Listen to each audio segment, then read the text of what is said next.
ganteng terus. Ngejreng sih. Apa sih yang dimaksud dengan penyakit bernama preeklamsia? Ya, seperti itu. Baik, Mitra Zaman Siar. Nah, Bang Betot juga pengen tahu juga nih, karena juga hari ini kita langsung ke pendaftaran dokter spesialnya nih. Jadi Mitra Zaman Siar, boleh nanti Mitra Zaman Siar boleh bertanya. Pak Dokter boleh bertanya nanti Mitra Pak Dokter ya? Boleh dong. Ya.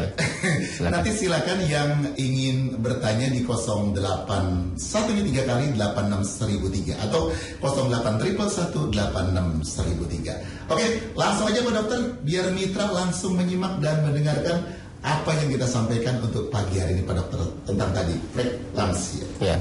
Preeklamsia adalah salah satu dari berbagai macam penyakit yang bisa menimpa pada ibu hamil khususnya. Dia ditandai dengan peningkatan tekanan darah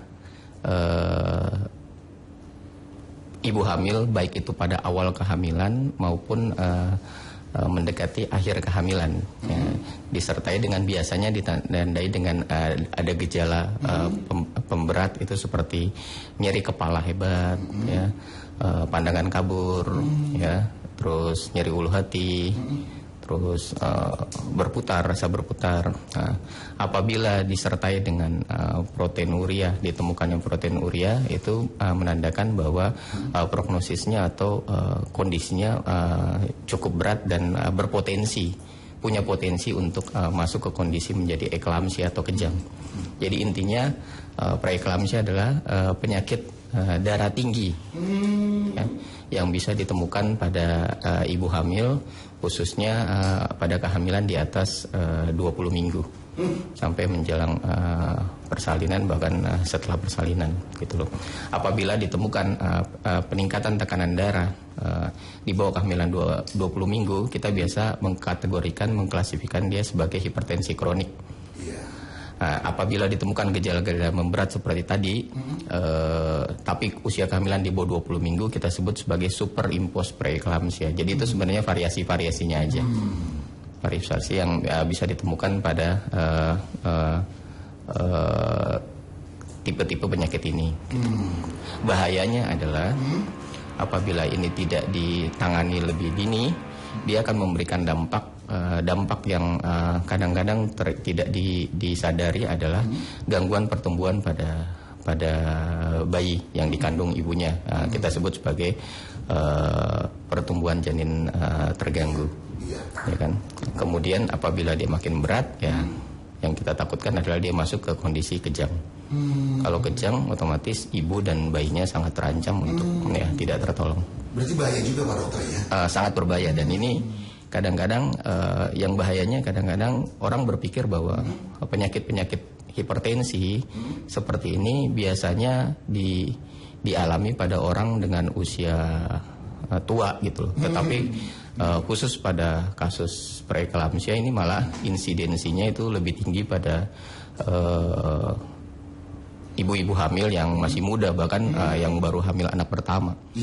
Dalam mungkin sekitar 2 minggu terakhir itu saya pernah nanganin pasien juga seperti ini di Rumah Sakit Mekarsari Bekasi dan Rumah Sakit Tiara juga.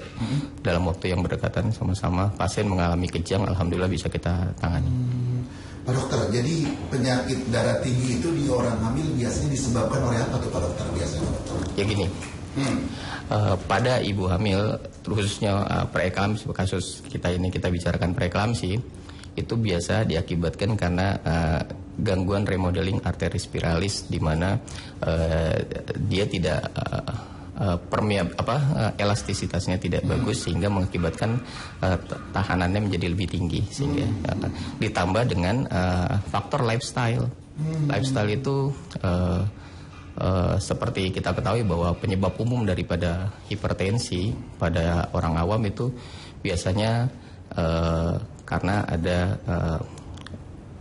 faktor konsumsi makanan atau minuman yang tinggi sodium, di mana patofisiologi daripada penyakit-penyakit hipertensi itu di mana terjadi hipernatremia, tingginya sodium di dalam darah, ditambah dengan asupan yang begitu tinggi dari luar, otomatis kadar sodiumnya menjadi lebih tinggi. Apa itu makanan atau minuman yang tinggi kadar sodium? Ya biasanya paling sederhana minuman yang mengandung soda-soda. Jadi soda-soda, ya nggak usah sebut merek ya, tapi intinya minuman yang tinggi soda. Kemudian makanan-makanan yang asin-asin, ya kan? Ya misalnya telur asin, kacang asin, ya kan? Itu juga berpotensi meninggikan kadar natrium di dalam darah. Kemudian makanan-makanan yang berpengawet, ya itu juga sangat, misalnya sosis, misalnya nugget-nuggetan, ya kan? Itu sangat tinggi. Yang ketiga penyedap rasa.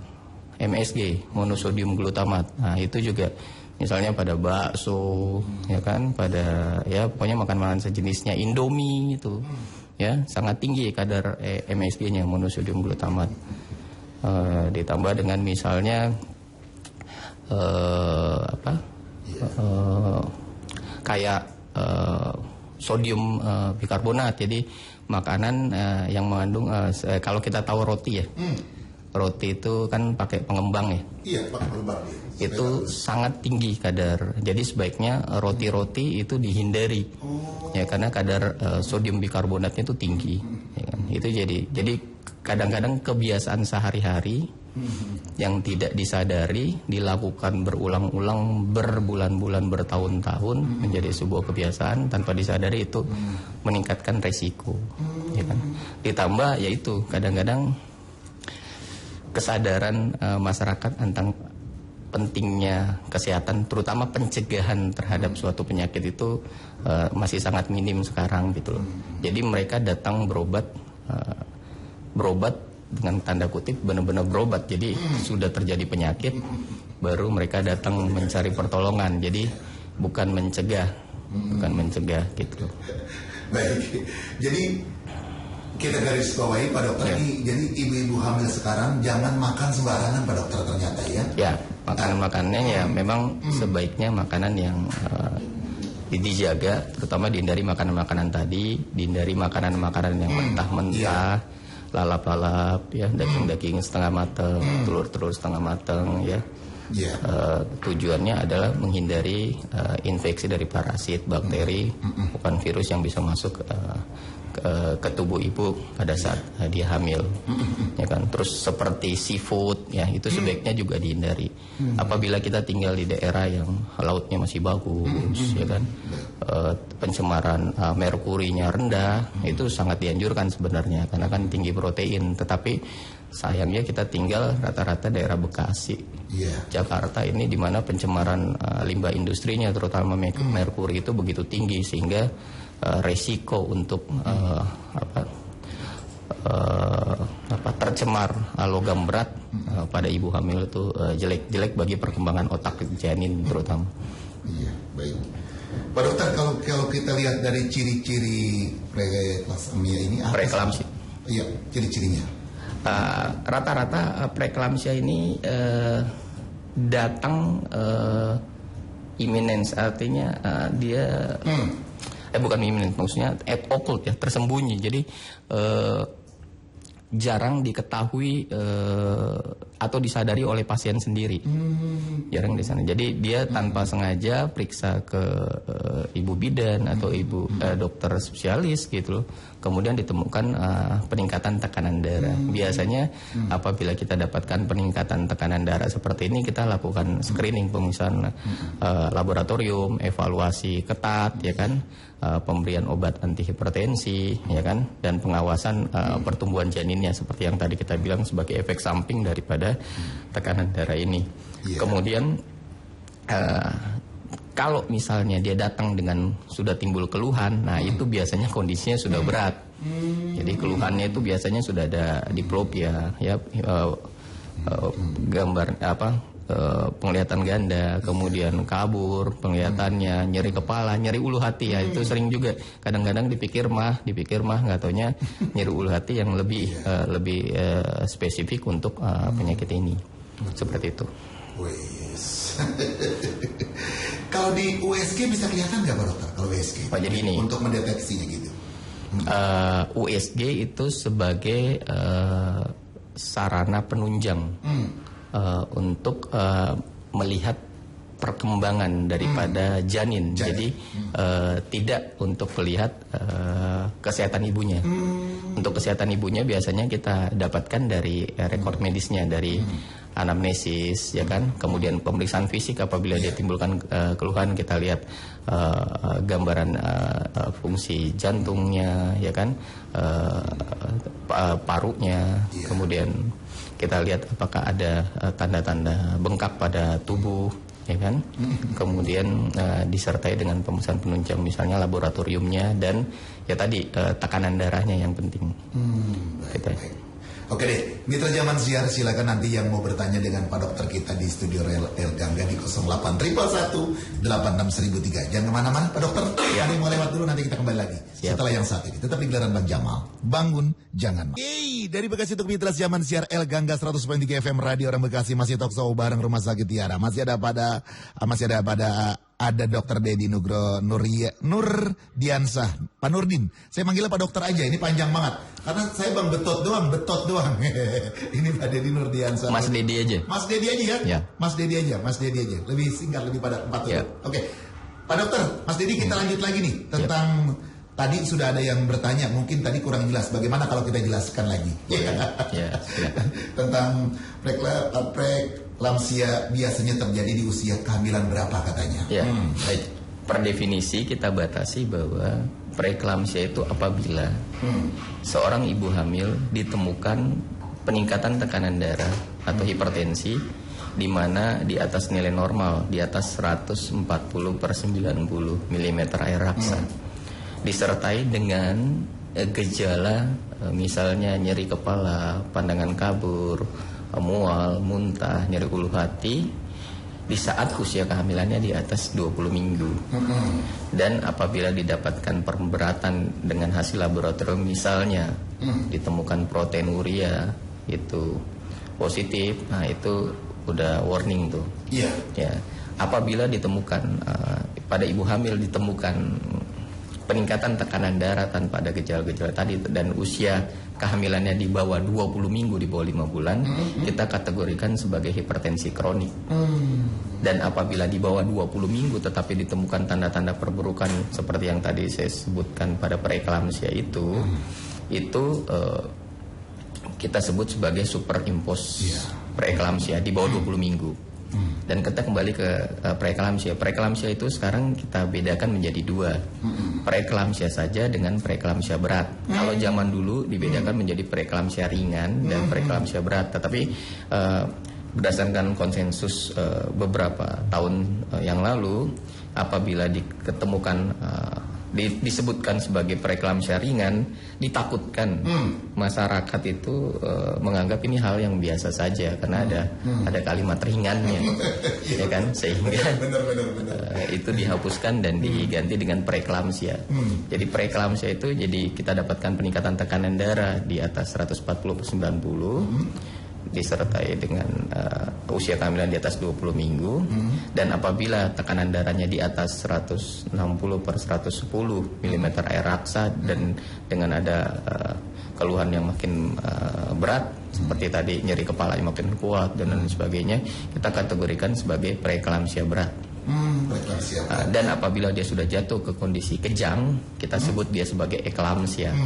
Jadi hanya kadang-kadang perjalanan penyakitnya tidak selalu bertahap seperti itu. Misalnya dia dari hipertensi kronik harus lewatin preeklamsia dulu baru masuk ke preeklamsia berat baru dia kejang, enggak. Kadang-kadang dari hipertensi kronik saja itu tiba-tiba bisa jatuh ke kondisi kejang, eklamsia. Jadi tidak ada satupun yang bisa menjamin bahwa apabila pasien dengan hipertensi kronik sebelumnya, ibu hamil dengan hipertensi kronik sebelumnya itu tidak akan jatuh ke kondisi eklamsi. Dan kondisi yang paling berat itu disebut sebagai eklamsia. Eklamsia di mana seorang ibu hamil dengan segala kriteria yang tadi itu sudah masuk ke kondisi kejang. Jadi biasanya dia dibawa ke rumah sakit dengan kondisi kejang dan hamil. Tapi harus diperhatikan juga, tidak semua ibu kejang dengan hamil itu pasti eklamsi. Karena ada banyak diagnosis banding atau diagnosis yang lain yang mirip dengan kejadian itu. Misalnya pasien ibu hamil ternyata dia punya riwayat epilepsi, atau dia punya riwayat malaria, atau memang dia bisa aja jatuh ke kondisi stroke, ya kan, ada penyakit cerebrovaskuler, atau misalnya dia intoksikasi alkohol, obat, ya kan, atau misalnya meningitis, ensefalopati gitu, atau histeria, itu juga bisa mengakibatkan kejang. Jadi kita sebagai dokter biasanya melakukan screening dulu. Ini apakah ini benar tergolongkan sebagai eklamsia atau sebagai penyakit-penyakit diferensial diagnosis daripada atau diagnosis banding daripada eklamsia. Baik, Pak Dokter, di sini juga apakah preeklamsia ini pada ibu hamil dapat sembuh, Pak Dokter? Gini. Preeklamsia ini secara statistik biasanya berulang. Jadi apabila kehamilan berikutnya dia mengalami preeklamsia, insidensinya untuk terjadinya preeklamsia pada kehamilan berikutnya itu cukup tinggi. Ya kan, karena dia ada hubungannya dengan faktor herediter, dan yang tadi saya bilang lifestyle itu agak susah dirubah dalam jangka waktu pendek biasanya. Jadi benar-benar butuh pemahaman dan kesadaran yang tinggi daripada masyarakat gitu. Seperti itu. Oh iya. Jadi mungkin kalau masyarakat awam ini harus kita detil banget, Pak Dokter. Iya. Makanya benar. Karena pendengar El Gangga ini, Pak Dokter, dari kalangan bawah sampai kalangan atas, kalau kita perhatikan nih kebanyakan nih sudah lanjut usia, Pak Dokter. Jadi penting banget nih. Jadi Mitra Siaman Siar, silakan Mitra ya, yang mau bertanya sama Pak Dokter kita di Radio El Gangga boleh. Pak Dokter, saya mau bertanya sendiri, Pak Dokter, benar nggak sih Pak Dokter kalau kita lagi hamil, istri kita lagi hamil, itu tidak boleh minum es terlalu banyak? Nah, benar Pak Dokter. Kebetulan memang ini anak lagi hamil, Pak Dokter. Jadi gini, Dokter. Es sebenarnya tidak berhubungan dengan kehamilan, ya kan? Rata-rata orang salah kaprah, dipikir dengan minum es bayinya jadi besar. Bayinya jadi besar. Jadi dia penyakit minum es, jadi dia jadi penyakitan dan lain sebagainya dengan ibu hamil. Padahal sebenarnya yang dilarang adalah minum, misalnya nih pada pasien dengan diabetes, otomatis dilarang minum yang manis-manis. Kadang-kadang yang manis-manis itu berhubungan dengan es, misalnya minum teh manis dengan es teh manis, ya kan, minum sirup, ya itu yang sebenarnya yang dihindari.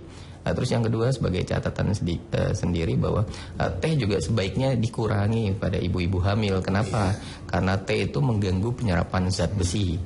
Dengan terganggunya penyerapan zat besi, otomatis ibu hamil makin cenderung berat keadaan anemianya. Sebagaimana kita ketahui bahwa ibu hamil itu cenderung masuk ke kondisi anemia relatif, di mana kadar hemoglobinnya itu memang cenderung lebih rendah dibanding orang yang tidak hamil, karena secara patofisiologi dia akan berbagi dengan janinnya.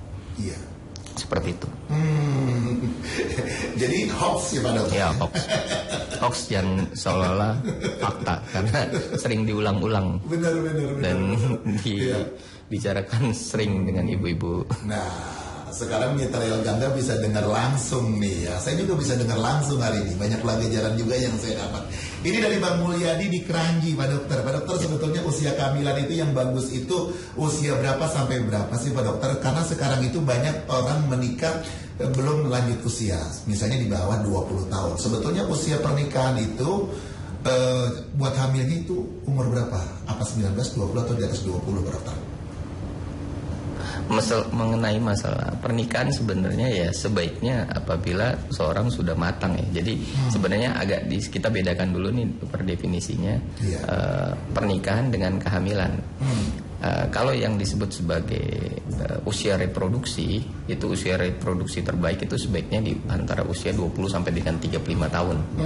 20 sampai dengan 35 tahun itu diharapkan secara teori itu mendapatkan janin dengan kualitas terbaik dengan minim resiko pada ibu hamilnya. Sedangkan apabila dia kehamilan di bawah 20 tahun, artinya dia kan pasti menikah sebelum itu. Otomatis pertama mungkin kesiapan dia untuk memelihara anak belum cukup siap. Yang kedua belum cukup mengerti apa sebenarnya yang harus dilakukan pada saat ibu hamil belum cukup dewasa secara fisik dan materi ya untuk merawat buah hatinya seperti itu. Makanya sebaiknya di atas 20. Dan kalau kehamilannya di atas 35 tahun sah-sah aja sebenarnya boleh. Tetapi ingat kalau di atas 30 tahun resiko untuk terjadinya kecacatan, resiko untuk terjadinya penyakit-penyakit yang metabolik itu makin menjadi tinggi karena berhubungan dengan kualitas atau usia daripada jaringan tubuh kita sendiri. Jadi di atas 20 sampai 35. Ya, usia reproduksi yang dianjurkan oleh dokter itu 20 sampai dengan 35 tahun itu the best untuk hamil dan melahirkan. Kalau masih di atas 40 lebih hamil gimana dokter? Bisa aja, tapi tentu dengan pengawasan yang lebih baik lah. Jadi otomatis perlu effort yang lebih baik oleh ibunya maupun oleh dokternya yang mengontrol gitu loh. Ya seperti itu. Karena kan kita tahu bahwa resikonya itu secara statistik pasti dia lebih tinggi. Kalau usia hamil 40 masih hamil aja ini beresiko Pak Dokter ya. Bisa aja banyak yang baik hamil melahirkan baik-baik aja itu ada juga. Tetapi ya tentu dengan yaitu yang saya bilang lebih kehati-hatiannya harus lebih tinggi. Ya kan? Oke, mitra Zaman Siar, pokoknya masih Bang Butot buka lagi, yang mau bertanya boleh. Silakan. Oke, sebelum saya ada yang mau lewat dulu, ada satu lagi nih sekalian dari Poyana di Bintara Jaya. Selamat pagi menjelang siang Pak Dokter. Ya, selamat pagi. Ya, saya mau tanya nih Pak Dokter, kalau ari-arinya nempel, nggak bisa keluar, itu penyebabnya apa Pak Dokter? Ari-arinya nempel nggak bisa keluar Pak Dokter? Ari-ari menempel atau kita sebut sebagai plasenta akreta itu biasa didapatkan pada multiparity. Jadi pada ibu-ibu yang hamilnya banyak, di mana dia sudah berkali-kali melahirkan sehingga dinding rahimnya banyak mikrolesi yang mengakibatkan mudah implantasi daripada plasenta atau penempelan plasenta itu pada kehamilan berikutnya menjadi tidak sebaik pada saat dia belum banyak hamil. Disertai biasanya juga misalnya pada pasien dengan riwayat kuret keguguran yang berkali-kali, pada pasien-pasien dengan riwayat bersalin seksiosesaria itu otomatis dia insiden untuk terjadinya plasenta akreta atau menempel itu cukup tinggi. Gitu. Jadi lebih kepada kondisi atau riwayat persalinan atau kehamilan berikutnya. Oke deh, Poyana di Bintara, mudah-mudahan apa yang disampaikan Pak Dokter dapat dipahami dan jelas ya. Oke mitra, jangan kemana-mana, nanti Pak Dokter sama Bang Butot kembali lagi setelah yang satu ini. Tetap di gelaran Bang Jamal. Bangun, jangan. Masih bareng Pak Dokter dari Rumah Sakit Tiara Bekasi. Mitra Zaman Siar tenang aja. Pokoknya pertanyaan dari mitra pasti Bang Butot kasih info ke Pak Dokter Mitra Zaman Siar. Oke, Mitra Zaman Siar juga silakan yang mau bertanya. Ini pas banget nih buat ibu-ibu, pas banget yang lagi dengerin kita berdua sama Pak Dokter. Silakan yang mau bertanya di 08111861003. Jangan malu-malu untuk bertanya Pak Dokter ya. Apalagi ini mengenai kehamilan. Katanya konon kehamilan itu bisa juga menyebabkan kematian. Katanya kalau orang melahirkan itu ada taruhannya nyawa. Benar nggak Pak Dokter? Iya. Sebenarnya insidensi kematian itu bukan tidak setinggi pada saat proses persalinannya. Jadi yang sebenarnya yang tinggi itu adalah proses persalinannya. Kalau kehamilannya sih rata-rata tidak mengakibatkan kematian. Tapi pada saat proses persalinan atau pada saat proses kehamilan yang berkomplikasi itu yang bisa mengakibatkan kematian apabila tidak terdeteksi dan tidak tertangani dengan cepat dan tepat. Kenapa harus cepat dan tepat? Cepat aja, kalau tidak tepat juga tidak benar. Begitu juga dengan tepat tapi kurang cepat, itu juga sama, bisa tidak tertolong juga. Gitu.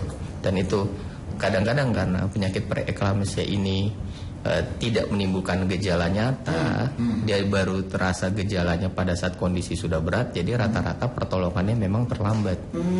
Bukan yang nolongnya terlambat, tapi orang yang hamilnya untuk men-search atau mendapatkan mencari pertolongannya itu terlambat, dia datang ke rumah sakit terlambat. Gitu. Terlambat ya. Mungkin kalau bahasa orang Bekasi bisa ngelalawora gitu. Apa tuh? Lalawora itu semacam kayak lamban. Oh ya. Lamban dia. Lelet. Jadi lelet. Jadi dia rasakan dulu entar sebentar ya. Kalimat itu paling sering saya dengar. Nah. Sebentar belum berasa, belum mules, belum apa ya gitu. Itu Pak Dokter biasanya gitu ya. Padahal ini sangat berbahaya bagi dia Pak Dokter ya. Oke, Pak Dokter, ini ada Ibu Bontot dari Keranggan Jati Sampurna. Dulu saya pernah mengalami seperti usia 9 bulan. Darah saya tinggi 150 lebih. Hanya bagian muka yang bengkak agak biru. Diperiksa ternyata keracunan kehamilan. Ya. Apakah betul itu Pak Dokter? Begitu? Keracunan maksudnya Pak Dokter? Yang gini, istilah keracunan kehamilan itu biasa diidentikan dengan preeklamsia, ya kan? Preeklamsia itu ya memang bisa aja terjadi pada ibu bontot itu. Hanya kan memang pastinya atau faktanya kan kita tidak tahu sebenarnya apa yang terjadi dengan informasi yang sangat sedikit, ya kan? Muka bengkak, muka biru ya belum tentu juga sebagai preeklamsia, karena tekanan darah kan kita harus ukur, usia kehamilan kita harus pastikan gitu loh kan, dari usia kehamilan berapa dia naik, hasil pengusahaan laboratoriumnya seperti apa, dan apa saja yang sudah terjadi pada ibu bontot ini, ya kan. Mengenai misalnya kadang-kadang, dok kalau saya preeklamsia berarti penata laksananya harus dengan seksio atau harus partus normal atau harus induksi, tergantung situasi dan kondisi. Intinya adalah apabila dokter mendapatkan resiko untuk resiko tinggi pada ibu hamil, misalnya cenderung untuk punya potensi makin memberat, dalam observasinya tekanan darah makin tinggi, ya kan, gejala-gejala keluhannya makin berat, itu tindakannya adalah terminasi kehamilan tanpa memandang usia kehamilan. Jadi yang paling penting kita selamatkan ibunya dulu. Ya, apabila kita bisa dapatkan bayinya juga ya alhamdulillah itu. Jadi prinsipnya adalah itu. Ya kan, mengenai proses persalinannya ya kita lihat, kalau misalnya dia preeklamsia biasanya dia harus sudah dilahirkan dalam 24 jam. Apabila dia eklamsia sebaiknya kita lahirkan sebelum 6 jam gitu. Jadi intinya seperti itu. Ya, Pak Dokter, ini juga nih saya juga baru tahu nih, ibu hamil ini sedang hamil terus mengalami mimisan keluar darah dari hidung. Itu sebetulnya pengaruh dari kandungan atau memang dari peredaran darah yang darah kotor?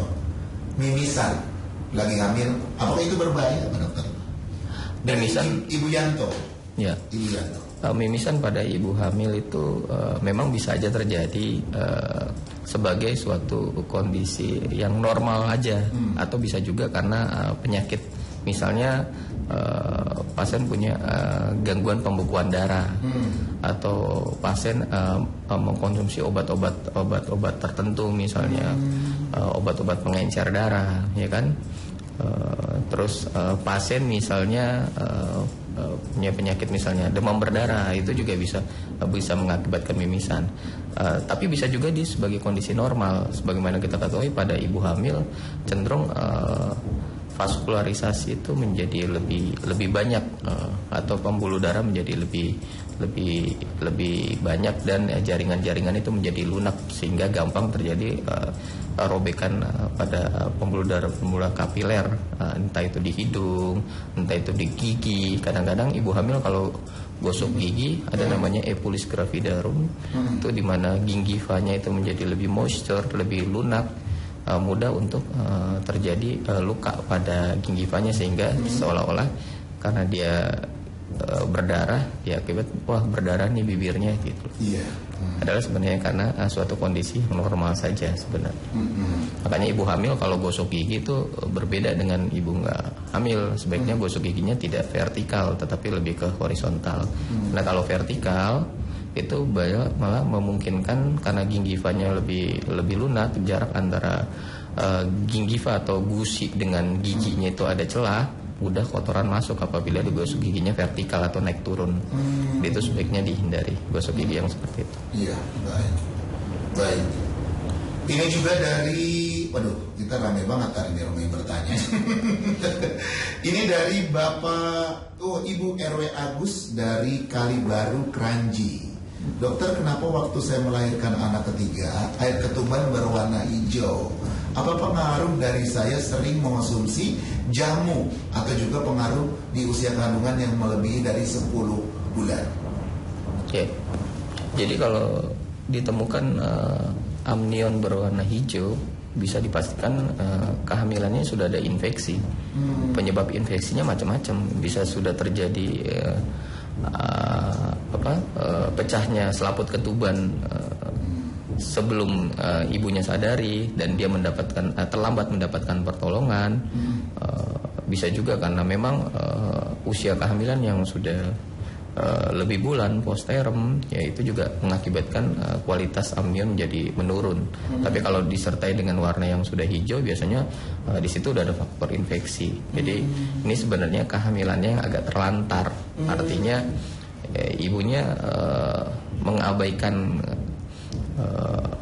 pemeriksaan kesehatannya atau tidak mengikuti antenatal care dengan benar. Karena apabila dia mengikuti antenatal care atau pemeriksaan kehamilan dengan benar ke dokter spesialis, keadaan ini mestinya tidak terjadi. Gitu. Jadi biasanya pasien-pasien yang seperti ini biasanya loss control. Jadi dia datang atau dia searching pertolongan persalinannya pada saat sudah terlambat. Jadi pada saat mau lahir baru dianggap baru saya harus periksa ke dokter. Padahal sebenarnya yang tadi saya bilang prinsip sebaiknya adalah mencegah jauh lebih baik daripada mengobati, atau kita melakukan screening jauh lebih baik dibanding kita obati nanti setelah itu. Iya, Pak Dokter, jadi penasaran sebetulnya warna ketuban itu putih, Pak Dokter? Yang benar adalah jernih. Jernih? Iya. Oh, ini hijau. Ya, hijau. Berwarna hijau. Iya, baik. Bu RW, terima kasih ya. Namanya Ibu RW Agus, tapi di sini Ibu Sulastri dari Kranji. Satu lagi Pak Dokter ya. Nggak apa-apa nih, lagi seru biar ada jawabannya. Nah iya, ada Ibu Dama di Pulau Gede. Iya. Oh, ini hampir sama Pak Dokter. Bagaimana usia kelahiran kalau sudah mencapai 45 tahun masih hamil? Apakah berbahaya Pak Dokter? 45 tahun?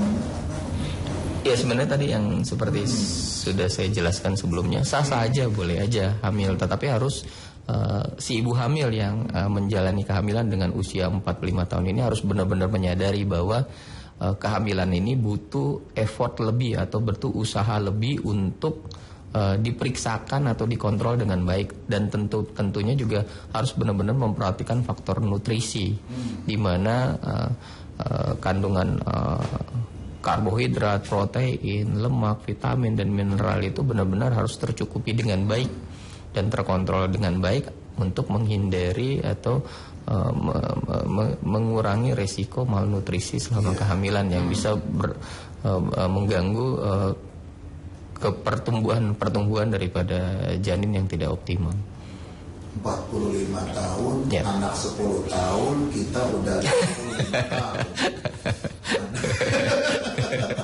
Makanya saya lagi mikir Pak Dokter, kalau 45 tahun masih hamil Pak Dokter, Masya Allah.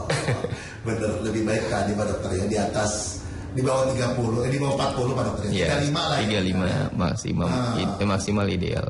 Idealnya 35 kayaknya bahaya banget ya Ibu Dama ya di Pulau Gede. Aduh, 45 mungkin ada juga biasanya ke dokter, memang kalau saya perhatikan banyak orang yang telat hamil pada dokter. Ya, tapi harus diingat juga jangan ini menjadi alasan pembenaran kita menggugurkan kandungan pada ibu-ibu yang hamil tua, karena ini kadang-kadang sering saya dapatkan di masyarakat. Saya anak sudah banyak Pak Dokter, ini saya nggak pengen lagi nih, saya lagi hamil nih, saya tolong digugurkan. Itu nggak boleh, itu tidak, udah menyalahi kode etik kedokteran, ya kan. Jadi yang boleh digugurkan apabila indikasinya jelas, indikasi medisnya jelas, apapun alasannya, yang jelas indikasi medisnya jelas, ya kan. Tetapi kalau indikasi cuma karena takut hamil usia sudah 45 tahun, itu tidak bisa diterima. Jadi tidak bisa, itu tetap harus dilanjutkan dengan kutipan bahwa dikutip harus dia lebih lebih hati-hati, pemeriksaan antenatal care-nya lebih bagus, benar-benar memperhatikan faktor nutrisi, ya kan? Seperti itu. Iya, Pak Dokter, kalau di kampung di Kota Bekasi ini banyak orang penasaran nih Pak Dokter. Ya. Misalnya contohnya kayak orang ini anaknya laki semuanya Pak Dokter. Jadi pengen banget perempuan, makanya kadang-kadang kita itu anak sampai lebih target bisa 5, 6 sampai 10 sampai 12 Pak Dokter. Karena demi mendapatkan keturunan perempuan gitu Pak Dokter. Jadi gini, jenis kelamin itu sebenarnya dibawa oleh suami. Jadi yang menentukan jenis kelamin adalah laki-laki. Jadi suaminya. Jadi sperma itu kita bagi dua deh sederhananya. Sperma yang membawa genetik laki-laki dan sperma yang membawa genetik perempuan. Jadi apabila secara genetik memang keluarga laki-lakinya lebih banyak anak laki-laki, otomatis jumlah sperma dengan genetik laki-lakinya tentu akan lebih banyak. Bukan berarti pesimis, bukan berarti ini tidak bisa dimodifikasi. Makanya di situ hadirnya ilmu pengetahuan itu tujuannya untuk bisa sedikit memodifikasi hal ini dengan karena kita tahu sifat dari sperma, kita tahu timing pada saat proses pembuahan dan sebagainya, biasanya kita modifikasi. Itu yang biasa disebut program kehamilan jenis kelamin. Tetapi harus diingat, ini baru bisa dilakukan atau ini dilakukan bukan pada saat proses konsepsi atau kehamilan itu sudah berlangsung. Tapi biasanya kita programkan 3-6 bulan sebelum kehamilan yang direncanakan. Jadi bukan berarti, dok saya sudah hamil dok, bisa dong diprogram jenis kelaminnya saya minta dilaki-lakikan atau diperempuankan. Ya, itu nggak bisa. Ya kan? Jadi sebelum dia hamil, dia datang konsultasi. Jadi nanti kita atur makanannya, kita atur timing berhubungannya, kita atur cara berhubungannya, itu semuanya seperti itu. Tuh, yang belum menikah dengerin nih. Jadi jangan buat dulu baru datang. Kita ditentukan ya. Itu juga dengan tidak dijaminan bahwa bisa 100%, tapi paling enggak dengan kita memodifikasi yang tadi itu dengan berdasarkan ilmu pengetahuan yang dokter miliki, otomatis kita meninggikan peluang untuk terjadinya kehamilan dengan jenis kelamin yang kita inginkan. Seperti itu. Katanya harus laki itu harus konsumsi ini gitu dong katanya, dari konsumsi juga katanya. Misalnya kerang apa gitu. Daging, seafood, kerang kayak gitu ya. Itu ditinggikan bisa. Tapi ya itu banyak faktor, tidak cuma dari makanan, ya kan? Banyak seperti itu. Oke, John, jangan kemana-mana John. Nanti kita balik lagi setelah yang satu itu. Tetap di Bang Jamal. Bangun, jangan malam. Yes, dari Bekasi untuk Mitra Zaman Siar El Gangga 100.3 FM Radio Orang Bekasi. Yes. Masih bareng Bang Betul, ada Pak Dokter di studio El Gangga. Banyak banget yang bertanya Pak Dokter pagi hari ini. Kayaknya lagi banyak ibu hamil Pak Dokternya. Alhamdulillah bisa mencerahkan. Aduh, dengan adanya Pak Dokter jadi seru kayaknya di pagi hari ini Mitra ya. Iya, jadi jelas Mitra ya. Jadi silakan nggak apa-apa bertanya. Masih ada waktu 10 menit ke depan. Pak Dokter, kita sampaikan lagi dong buat Mitra Zaman Siar untuk menjaga kehamilan di saat ini yang tadi sempat kita bahas Pak Dokter. Kembali ke tema kita ke depan Pak Dokter. Apa tuh maksudnya gimana? Ya, maksudnya kita kembali sampaikan buat Mitra Zaman Siar. Ini banyak sekali Pak Dokter, kadang-kadang yang kita nggak tahu tentang tadi yang kita obrolin lagi break tentang bayi besar, bayi kecil gitu Pak Dokter ya. Sebetulnya untuk menjaga kehamilan ini, katakan orang gini Pak Dokter, kalau di kampung ini Pak Dokter ya, si Anu bayinya kecil banget, prematur jadi omongan. Sebetulnya bayi besar, bayi kecil itu kadang-kadang kalau yang bayinya besar bangga Pak Dokter, bangga banget gitu. Si Anu bayinya gede banget sampai 4 kilo gitu Pak Dokter. Sebetulnya normalnya untuk bayi itu ukurannya berapa Dokter? Berat badan yang ideal untuk ibu melahirkan ya, atau bayi yang dilahirkan itu rata-rata sekitar 3 kiloan rata-rata.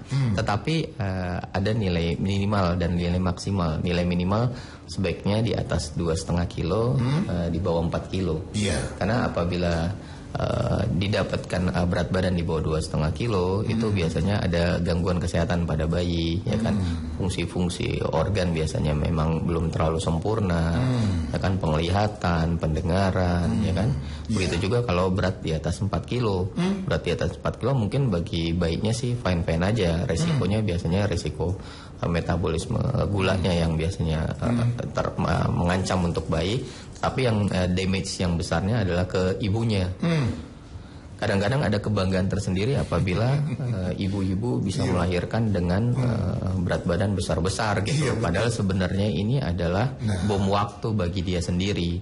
Kenapa disebut bom waktu bagi dia sendiri? Karena di kemudian hari ada penyakit yang akan mengancam dia. Yang paling umum terjadi adalah prolapsus daripada uteri atau turunnya peranakannya dia atau kandungannya dia, diakibatkan beban yang bertubi-tubi yang berat di atas kemampuan tubuh dia sebenarnya untuk mengakomodasi kehamilan. Dan biasanya dia akan dapatkan itu di usia 55 sampai dengan 60 tahun.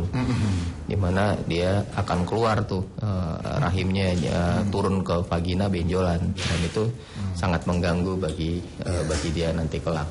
Biasanya seperti itu. Jadi proses persalinan sebagaimana sering saya bicarakan pada seminar-seminar atau misalnya pertemuan-pertemuan dengan ibu bidan, kader-kader, ya kan, maupun masyarakat, maupun di konsultasi di rumah sakit saya itu bukan dilihat dari prosesnya, ya, tapi berdasarkan indikasinya. Jadi indikasi persalinan itu indikasi proses persalinan itu bukan ditentukan oleh indikasi. Jadi proses persalinan itu ditentukan oleh indikasi, Jadi misalnya pasien yang memang indikasinya untuk persalinan normal ya jangan disesar. Begitu juga pasien sudah memang indikasi sesar jangan dipaksakan untuk persalinan normal. Kadang-kadang di masyarakat ini pasien agak suka mengatur dokternya gitu. Padahal sebenarnya yang ada di benak seorang dokter ada gimana caranya menghasilkan proses persalinan yang aman dan nyaman untuk ibu dan bayinya. Good mother health, well baby born, itu sebenarnya intinya. Jadi aimnya atau tujuannya, goalsnya itu adalah good mother health, well baby born. Sebagai contoh misalnya gini, pasien dengan makrosomia, berat badan di atas 4 kilo, untuk dipaksakan lahir normal ya sebenarnya mungkin bisa gitu. Tetapi ingat, damage-nya besar. Damage-nya bisa kerusakan otot dasar panggul, ya kan, bisa gangguan berkemih, ya kan, dia jadi nggak bisa kencing, gangguan defekasi, ya kan. Belum lagi resiko bayinya tersangkut di jalan lahir yang mengakibatkan dia tidak langsung nangis. Sebagaimana kita ketahui bahwa apabila seorang bayi tidak langsung menangis dalam durasi waktu 4 menit lebih, itu bisa mengakibatkan damage atau kerusakan daripada sel otak. Jadi otomatis kecerdasannya bisa berkurang jauh. Apabila dia lebih dari itu lagi, bahkan bisa mengakibatkan kematian. 5-6 menit itu bisa, dia tidak napas, itu udah bisa mengakibatkan kematian. Jadi bukan itu yang kita harapkan. Jadi bukan semata-mata datang ke dokter, kita lahirkan udah, pokoknya lahir aja, ya kan, tanpa mempertimbangkan kondisi ibu dan kondisi bayi. Itu yang banyak tidak dipahami gitu loh. Seolah datang pokoknya karena berkaitan dengan kalimat normal, dianggap kalau lahiran tidak normal berarti selain normal berarti tidak baik gitu. Jadi sebenarnya proses persalinan itu proses persalinan per vaginam atau proses persalinan dengan bedah seksio-sesaria. Dan itu semua ada indikasinya. Dan dokter pasti akan ngambil keputusan berdasarkan indikasi yang itu. Pak Dokter, sebelum kita closing 5 menit lagi, satu lagi Pak Dokter. Penyebab bayi di dalam kandungan besar itu apa gara-gara kebanyakan asupan protein, Pak Dokter? Nah, jadi gini, bayi besar biasanya berhubungan dengan faktor genetik. Jadi memang ada orang-orang dengan genetik bayi besar. Jadi memang dia genetiknya semuanya besar, ya kan? Bisa juga karena faktor konsumsi makanan tinggi kalori, tinggi protein dan tinggi gula. atau pada pasien-pasien dengan riwayat kencing manis, diabetes mellitus. Nah, itu juga akan bayi besar. Gitu. Jadi banyak penyebab yang bisa mengakibatkan bayi besar gitu loh. Ya kan? Tapi kadang-kadang bayi besar ini lebih kepada penilaian subjektif, bukan penilaian objektif. Karena penilaian objektif itu kita dengan menggunakan alat ukur measurement, yaitu ultrasonografi. Tapi kadang-kadang ibu hamil, tetangga ibu hamil, atau orang-orang di sekitar ibu hamil itu menilai lihat dari perut. Padahal tidak selalu perut besar, bayinya besar. Kadang-kadang perut besar diakibatkan karena amnionnya banyak, ya kan, polihidramnion, air ketubannya banyak karena penyakit tertentu. Bisa juga karena emang ibunya besar, emang ibunya gede. Atau biasanya terkamuflase dengan kondisi tinggi ibunya tidak terlalu tinggi, di mana kehamilannya cukup besar untuk tinggi dia. Itu jadi seolah-olah kehamilannya sangat besar. Nah, jadi lebih kepada penilaian subjektifnya, bukan penilaian objektifnya. Baik. Padahal yang benar adalah penilaiannya harus objektif, bukan subjektif. Oke, Pak Dokter, kayaknya kita harus closing, Pak Dokter. Waktu juga yang memisahkan kita. Tapi Pak Dokter harus sampaikan dulu untuk mitra Zaman Siar Radio El Gangga sebagai kesan-kesan buat mitra di rumah. Ya, paling saran dan pesan daripada saya sebagai dokter spesialis kebidanan dan kandungan. Satu, apabila ibu hamil mendapati telat menstruasi, mungkin 2 minggu setelah itu coba pastikan untuk melakukan test pack.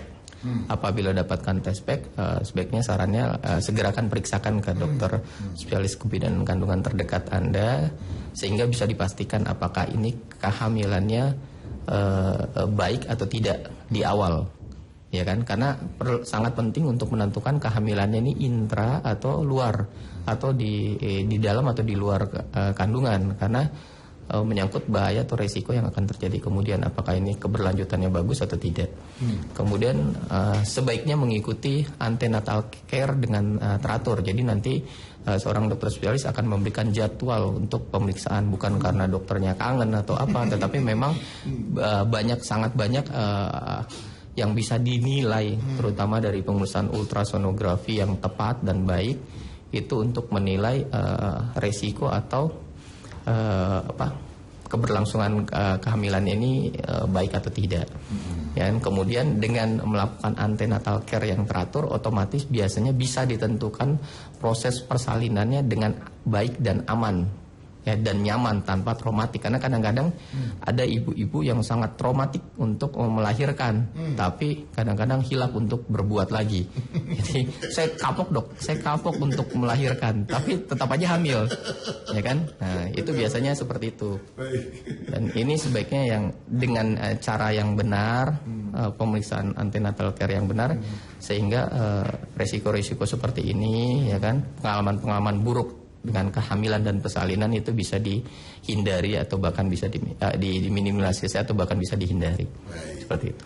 Kapok, hamil lagi. Katanya kapok, tapi hamil lagi. Tobat sambel katanya.